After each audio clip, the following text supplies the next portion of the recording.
Hər kəsə salam. Bu dəfəki videomuz dərs xarakterli olacaq. Compal bir platformadır. Anakartımızın nömrəsi LAB162P.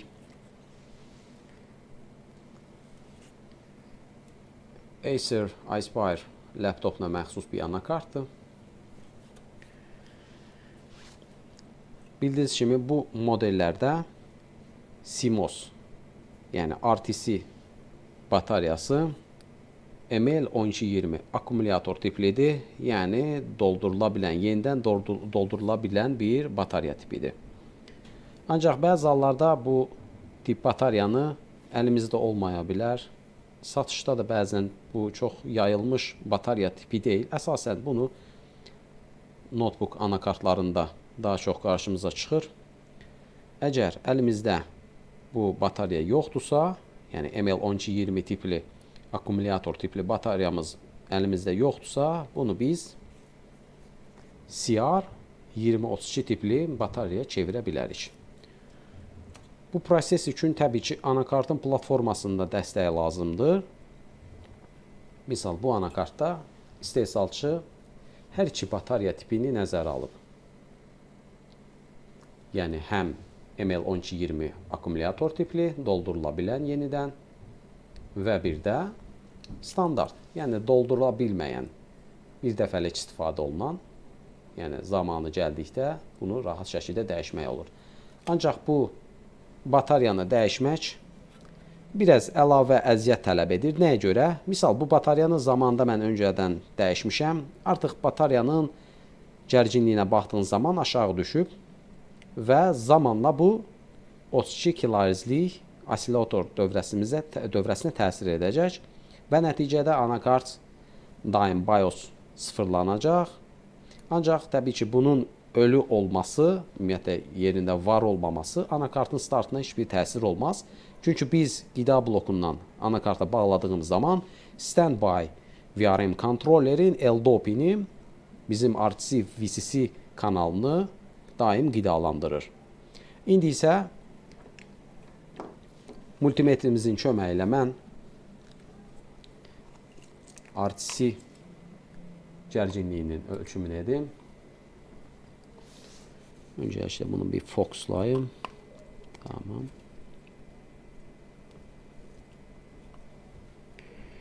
Bu arada bunu dediyim kimi mən öncədən dəyişdirmişəm. Burada artıq punta cihazımızın izlərini də buradan görmək olar. Gərginliyimizin ölçümünü edək. Normalda 3 voltaj olur. 2 nöqtə və 3.2 voltaj arası bir gərginlik görməyimiz lazımdır. Bir dəqiqə. Bu bizim müsbət pinimiz. 2.4 voltaj. Əslində bu, belə deyim, normativlərə görə bu ideal gərginlik sayılmır. Ancaq Intel'in rəsmi məlumatlarına görə RTC VCC kanalı 2 voltaja qədər qidalanarsa RTC CMOS dövrəsi bloku aktiv vəziyyətə gəlir. Yəni 32 kHz-lik, yəni 2 voltaj olduğu halda belə, yəni LDO olsun və yaxud da buradakı bizim bataryamız olsun. Yəni bu 2 voltaja qədər RTC, yəni Intel'in standartlarına görə 2 voltaja qədər dəstəkləyir. Ancaq 2 voltaja artıq düşdükdən sonra, yəni voltaj düşümü olduqdan sonra anakart start almama ehtimalı var və təbii ki 32 kHz-lik bizim osilator siqnalımızda ümumiyyətlə tam aşağı düşmə olacaq, stabillik olmayacaq. İdeal bir 32 kHz-lik siqnal görməyə bilərik. Limiti 2 voltajdır. Ancaq Intel rəsmi PDF sənədinə görə qeyd edir ki, 2.7-də artıq dəyişmək tövsiyə olunur. Bizdə isə nə qədər idi? Bizdə isə bu gərginlik 2.4. Bu artıq, yəni ideal batarya sayılmır. Çünki bir müddət sonra bu tamamilə aşağı düşməyə başlayacaq. Yəni bu şarj olsa belə artıq tam şarj olunub və artıq ömrü bitir. Mənim edəcəyim nə olacaq? CR2032 bu daha rahatdır, daha rahat şəkildə əldə edilir. Dəyişməsi də daha asandır. Hətta istifadəçi dəyişə bilər. Belə deyim, orta səviyyədə servis daxilində də bunu dəyişmək olar. Dediyim ki, bunun üçün normalda dəyişməyimiz üçün biraz zəhmət tələb edir. Misal bunların ayaqlarını çıxardığınız zaman digər yeni batareya lehimlədiyimizdə təbii ki, bunun üçün punta cihazı lazımdır. Bu cihazın köməyi ilə biz bu formaya gətirə bilərik bunu. Əks halda bunun metal hissəsinə lehimləyicini vurmaq olmaz. Çünki batareyanın ömrünü tez qısa edəcək. Çünki akkumulyator tipli bir batareyadır. Normalda bunlara da heç tövsiyə olunmur. Yenə dediyim ki, bunda da nöqtə qaynaq cihazı ilə, yəni dediyim punta cihazı ilə bu prosesi etməyimiz lazımdır. İndi isə nə edirəm? Anakartın sxeminə baxaq. Çünki dövrəmizdə dəyişiklik etməyimiz lazımdır. Dövrəmizdə bir ədəd qrup diodumuzu ləğv edirik və əvəzinə fərqli tipli bir dioddan istifadə edəcəyəm və bir ədəd də müqavimətimiz lazım olacaq. Mən öncədən anakartın sxemini analiz etmişəm. Yenə də bu prosesi sizə izah edirəm. Yəni, əgər qarşınızda çıxarsa, bu formada ML1220-ni CR2032 batareyasına anakartın sxemi üzərindən çevirə bilərik. Anakartımızın sxeminə nəzər yetirək. LA-B162 sxemimizi açaq.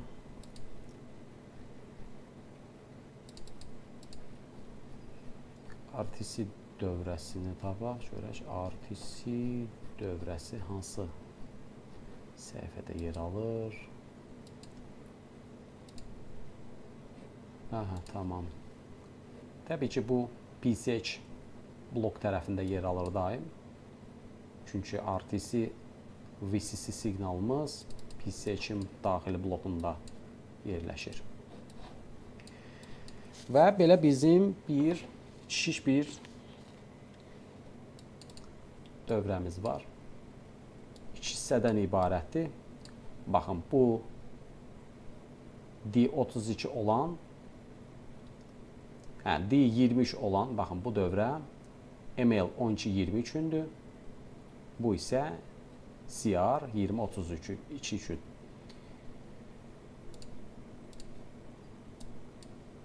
Mikroskop tərəfə keçid edək. Çünki burada da dövrədə bəzi komponentləri göstərməyim lazımdır.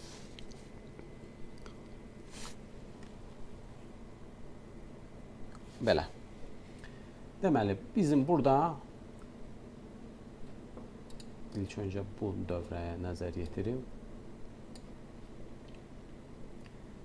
Qeyd etdiyim kimi, baxın, bu D23 varsa, anakartımızda D23 varmı? Bəli. Bu formada ML1220 tipli batareyana bu dövrənin daha doğrusu ML1220-dən istifadə olunursa, anakartda D23 istifadə olunur. Daxilində 2 ədəd diodumuz var. Qrup diod da deyə bilərik buna.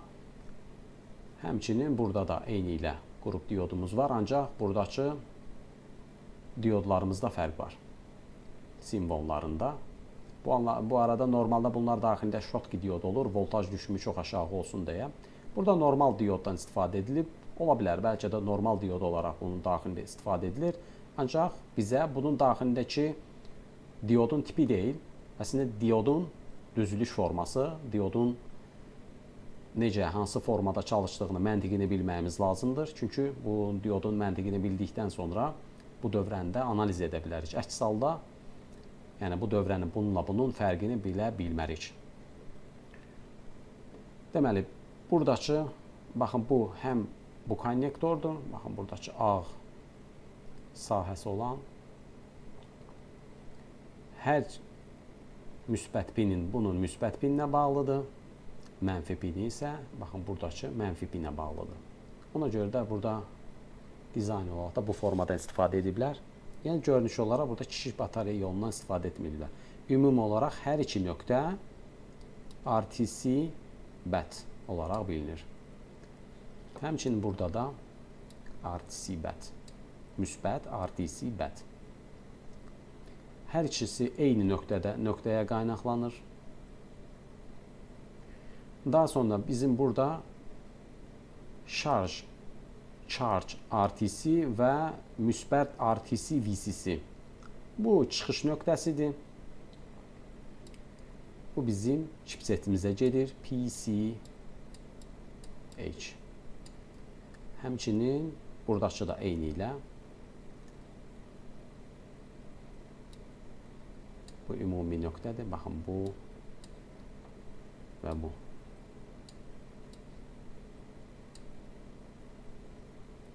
Bu isə RTC VCC bizim PCH blokumuza göndərilir. Yəni belə deyək də bu çıxış nöqtəsidir. Həmçinin bu nöqtə ilə bu nöqtə eynidir. Charge RTC, charger RTC olaraq bilinir. Real time clock bunun da açıqlaması. Deməli, edəcəyimiz nə olacaq? Baxın bu formada burada bizim bir ədəd kondensatorumuz var. Bu kondensatorumuz anakartdan baxın burada yer alır. Baxın bu kondensatorumuz budur burada.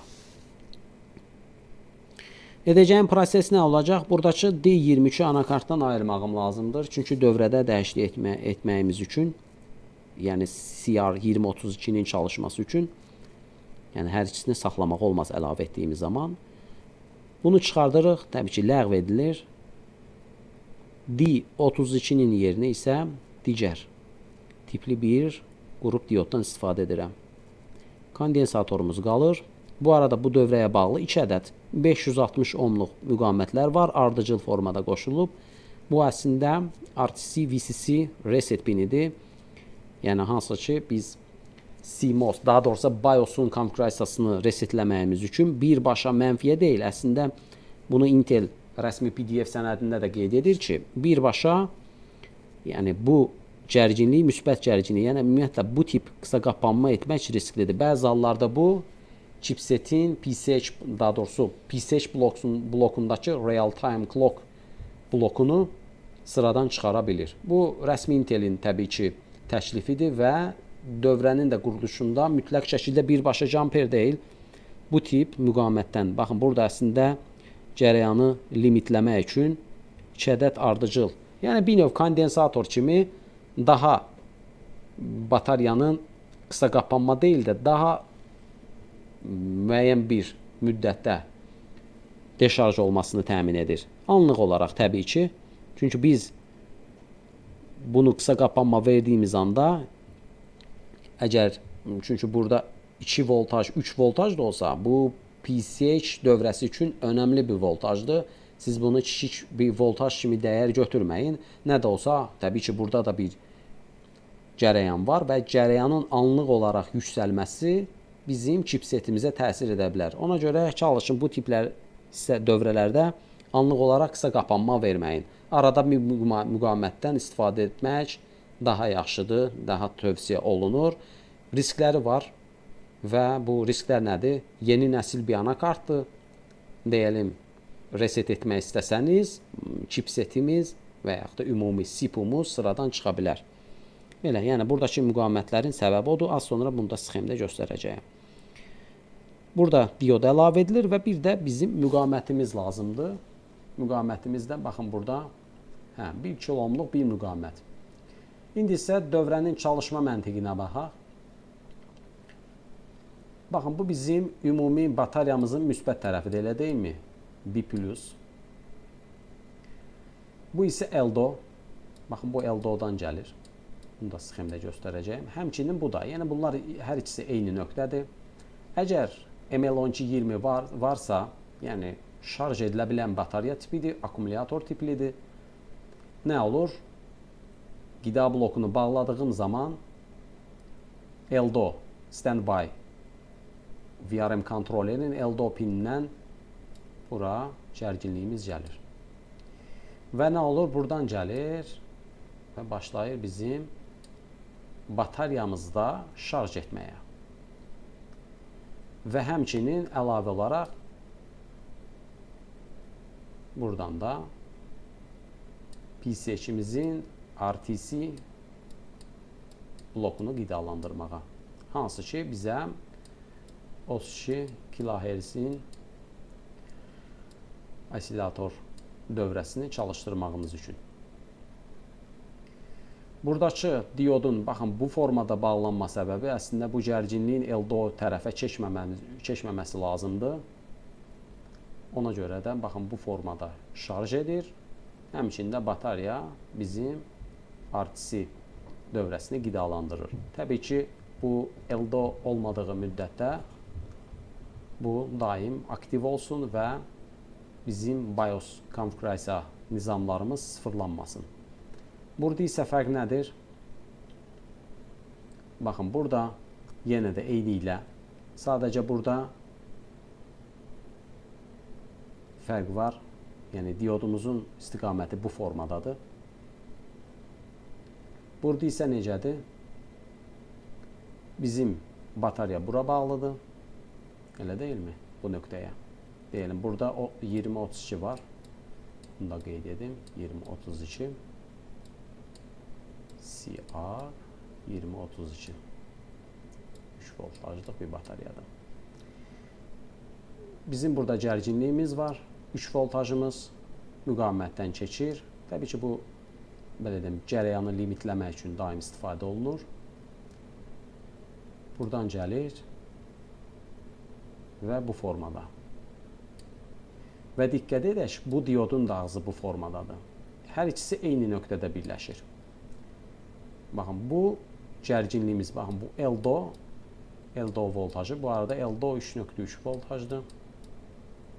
Bu LDO voltajı artıq 20-32-yə göndərilmir. Yəni, diodumuz burada, baxın, bu formadadır. Yəni, bura keçid edə bilmir. Diodumuz bağlı şəkildə olur. Diodumuzun çalışma məntiqini biliriksə, təbii ki, bu dövrəni də dediyim kimi daha rahat analiz edə bilərik. Yəni, buradakı 3.3 əsla bizim CR 20-32-yə gərginlik vermir. Təbii ki, bu yaxşı hal deyil, çünki bu bataryanın ümumiyyətlə daxilinə əlavə ekstra voltaj vermək olmaz. Çünki bu əlavə bir depolana bilən bir batarya tipi deyil. O səbəbdən biz bu tip qrup dioddan istifadə edəcəyik. Hansı ki, burada D32 burada yer alır və bir də R446. Səhv etmirəmsə, bu da bura bağlıdırsa, bura bağlı olacaq. Baxın, bura. Port bir faylına baxaq.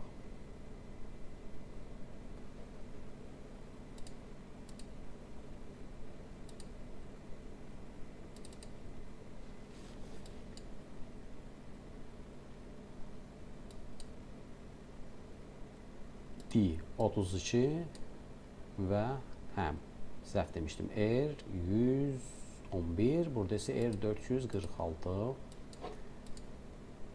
Tamam, bura bu ayağa bağlı olmalıdır. Bu buradan artıq ləğv olur, buradan isə keçir bizim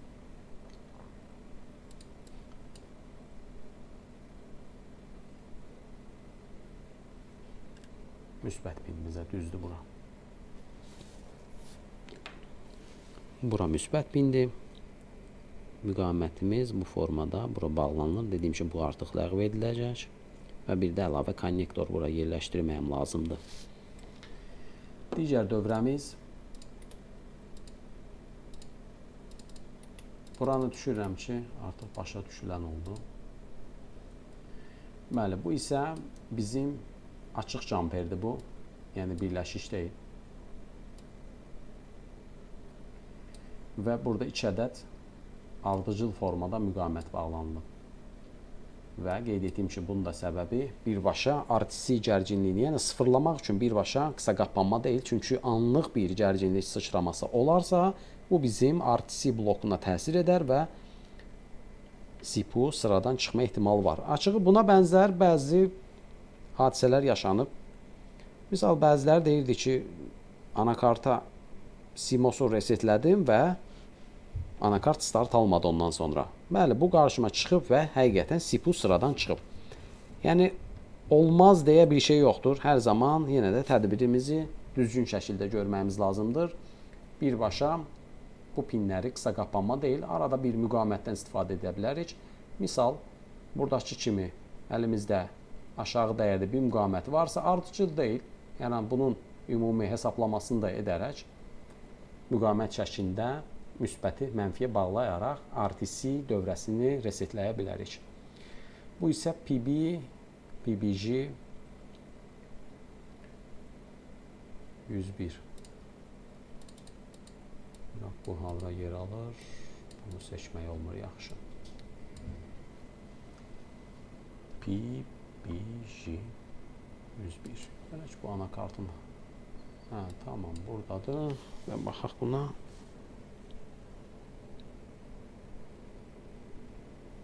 Hə, tamam. Bunlar əslində mənfi və müsbət pinlərini burada jumper olaraq istifadə ediblər. Hə, buradakı pinimizi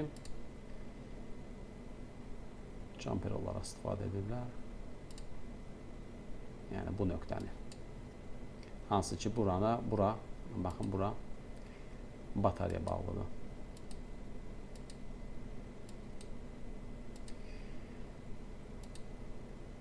Və müqavimət istifadə etmə səbəbləri, yəni biz bunu qısa qapanma etdiyimiz zaman buradakı belə deyim voltaj düşümü, yəni kondensator tipli, daha yavaş, daha slow şəkildə. Yəni baxın bu formada bir düşüm olacaq. Ona görə də yəni dediyim kimi burada birbaşa qısa qapanma əgər müqavimət anakartda yoxdursa, mütləq şəkildə müqavimətdən istifadə edirik. Əgər dövrədə istehsalçı bu tip şiş dövrədən istifadə edibsə, buranı qısa qapanma etsək belə, təbii ki bu anlıq bir prosesdir, yəni uzun müddət saxlamaq olmaz. Müqavimət səbəbli RTC dövrəmiz zədə görməz. Deməli, bu da RTC VCC və bu da bizim RTC VCC. RTC VCC isə bizim baxın PCH blokundakı buradakı pin alta gedir. Bunlar isə RTC reset pinidir.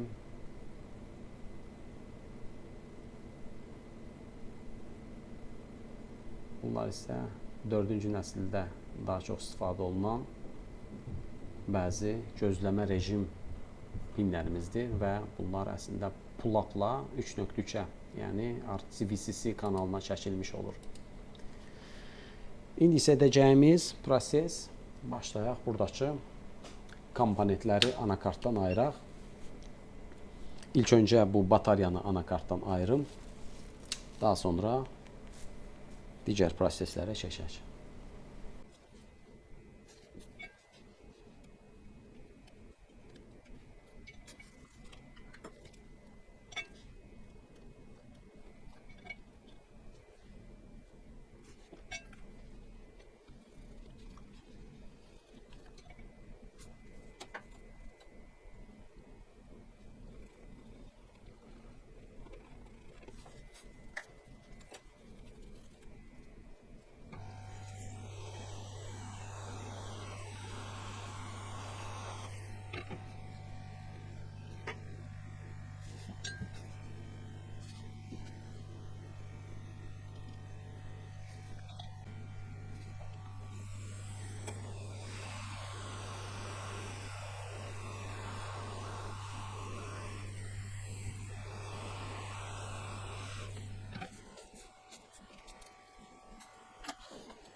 Dövrəmizi yekunlaşdırdıq və bu arada bu komponentləri hardan tapmaq olar? Az da olsa o haqda da məlumat verim. Müqavimət istənilən donor anakartdan tapa bilərik. Bunu bağlayaq, bu artıq bizə lazım deyil. Deməli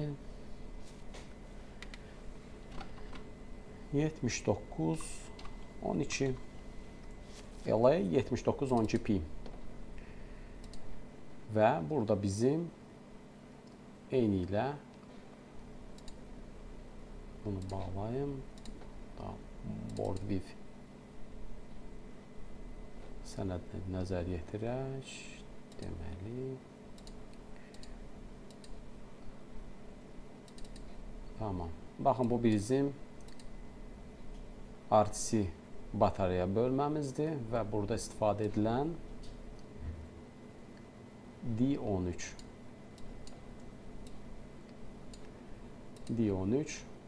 eyni ilə buradakı diodumuz, daha sonra R375 1 kilomluq da müqamətimiz buradakı dioddan istifadə edə bilərik. Yəni istənilən anakartlarda əsasən 2032-dən istifadə edilir və bu formada baxın, dövrəmizi konnektorumuzda lehimlənib. Belə, bu da bizim yekun dövrəmiz. İndi isə nəticəyə baxaq. Kameramızı çevirim.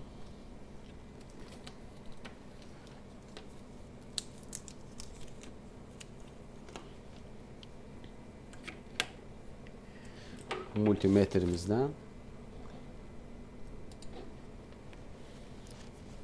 ümumi batareya gərginliyinə baxırıq.